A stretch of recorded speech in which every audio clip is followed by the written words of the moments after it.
Hello everyone, this is Faradi Baha from Madhurao Sandhya Public School. Moving ahead with your syllabus of Political Science of class 12, and as we were dealing with the second chapter of Contemporary World Politics, that is the end of bipolarity. Today we will be continuing with the fifth part of the chapter.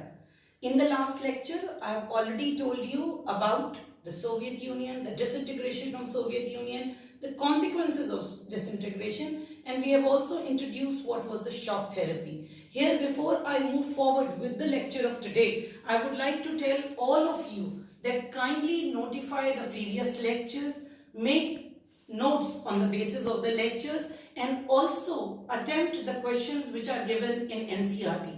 This will keep you connected and your syllabus also will not accumulate. From time to time, I will be giving you extra questions based on the questions that have been asked in the previous board exams. But for that, you have to keep yourself updated with whatever syllabus has been extended in the class.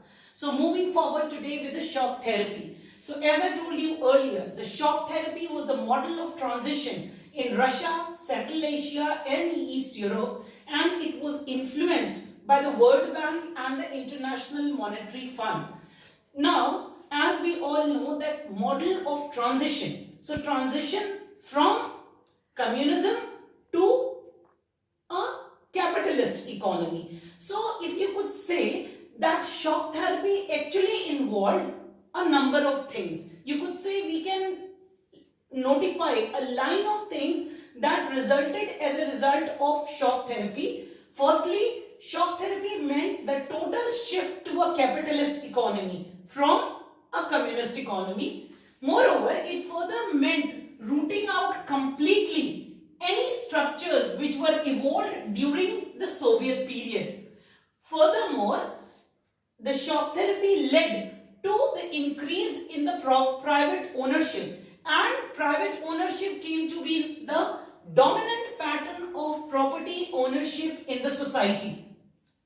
The privatization of state assets and bringing in corporate ownership patterns was also a part of the post-disintegration period. So the collective farms in the socialist period, of course, the collective farms were there, and most of the assets were in the hands of state. So these collective farms were now replaced by private farming, and capitalist economy was also seen in the agriculture area. So you could say in every place, be it industries, be it agriculture, be it ideology, everywhere the capitalist economy was now a dominant pattern. Furthermore, this transition established the state-controlled socialism or capitalism, and it ruled out any third way or any other alternate way other than this. So it also led to a drastic change in the external orientation of these economies. Which economies? The economies of Russia, Central Asia and East Europe.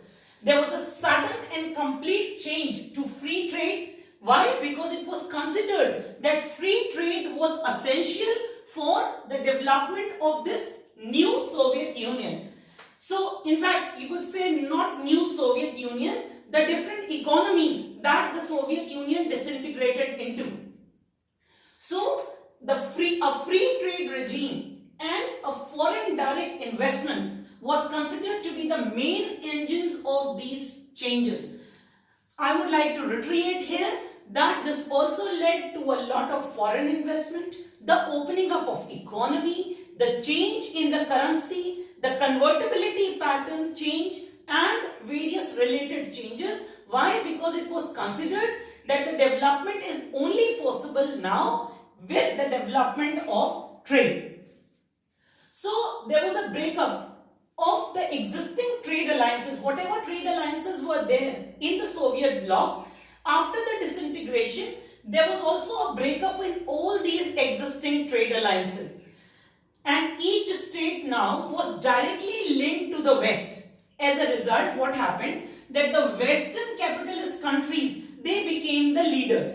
And they started gaining a lot of power. Why? Because we have already talked in the last lecture that the American bloc was now the most powerful one, or the superpower.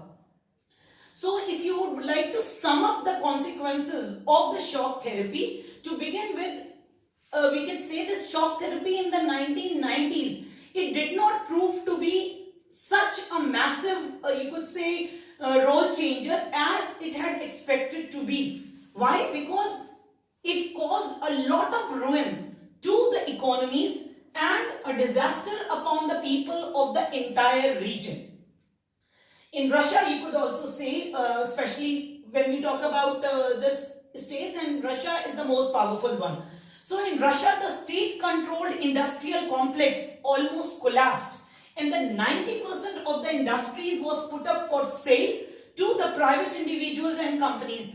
In history, this era is also known as the largest garage sale. But what happened?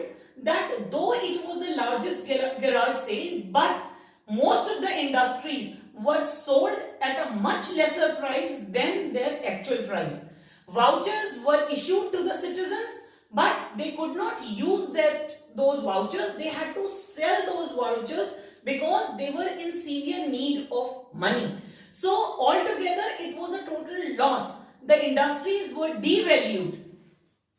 The value of the ruble, the Russian currency, it declined. There was a great increase. There was a high rate of inflation.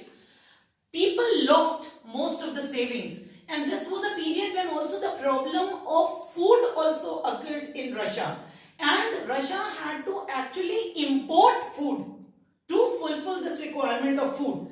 So the GDP in Russia in 1999 was even lesser than in 1989.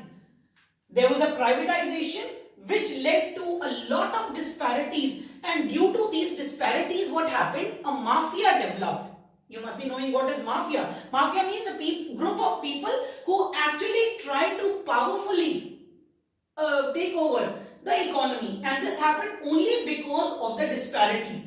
So a lot of changes were there in the old system, and there was a withdrawal in the government subsidies. As a result, what happened? The people of the middle class, they were pulled to the periphery. In fact, you could say the poverty pattern increased. The academic and the intellectual manpower either disintegrated, or what happened? They migrated for better fortune. So after that, in the disintegration, you could say that Russia was divided into two main regions. One was the poor Russia, and other was the rich Russia. And though the establishment of, you could say, democracy was there, but the democracy was such that the president had a lot of power. And in a few places, like you could say Turkmenistan, the president was so powerful that he elected himself for a period of 10 years, which was further extended after those 10 years. So these were the places where the presidents became very powerful, but as such there was democracy, but it was not an actual democracy. And the main sufferer of this period were the citizens. This condition could only improve after 10 years. That was in the 2000s. For 10 years, there was a lot of unrest, there was a lot of disaster, there was a lot of suffering in this transition which took place. So, we will continue the same in the next lecture. Till then, keep studying and keep revising.